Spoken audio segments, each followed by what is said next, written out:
মেহেদী হাসান মিরাজকে কি আমরা 2027-এর ODI world cup পর্যন্ত ক্যাপ্টেন হিসেবে দেখতে চাই, বা ওই যে টিমটা যাবে ওয়ার্ল্ড কাপ খেলতে সেই টিমের অধিনায়ক হিসেবে কি মেহেদী হাসান মিরাজকে আমরা দেখতে চাই?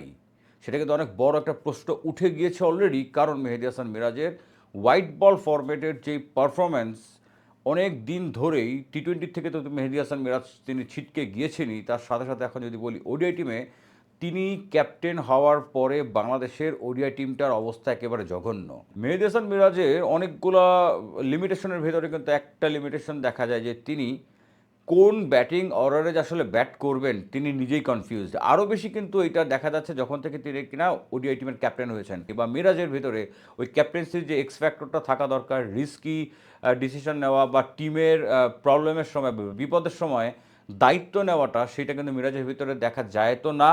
উল্টা মিরাজকে কিন্তু দেখা যায় যে টিমকে যেন প্রবলেমের ভিতরে ফেলে দিয়েই তিনি যখন নাকি একটু অ্যাডভান্টেজ সিচুয়েশনে থাকে বাংলাদেশ টিম, তখন তিনি নিজেকে বোলিংয়ে নিয়ে আসেন। যখন নাকি ব্যাটিংয়ের চাপ কম থাকে তখন মিরাজ তাকে প্রমোট করে ব্যাটে বা ব্যাটিংয়ে নিয়ে আসেন। সো এই জিনিসগুলোই কিন্তু মিরাজকে এখন প্রচণ্ড বড় প্রশ্নের মুখে ফেলে দিয়েছে যে মিরাজ কি বাংলাদেশের এই ওডিআই টিমে ক্যাপ্টেন হওয়ার যোগ্য দাবিদার?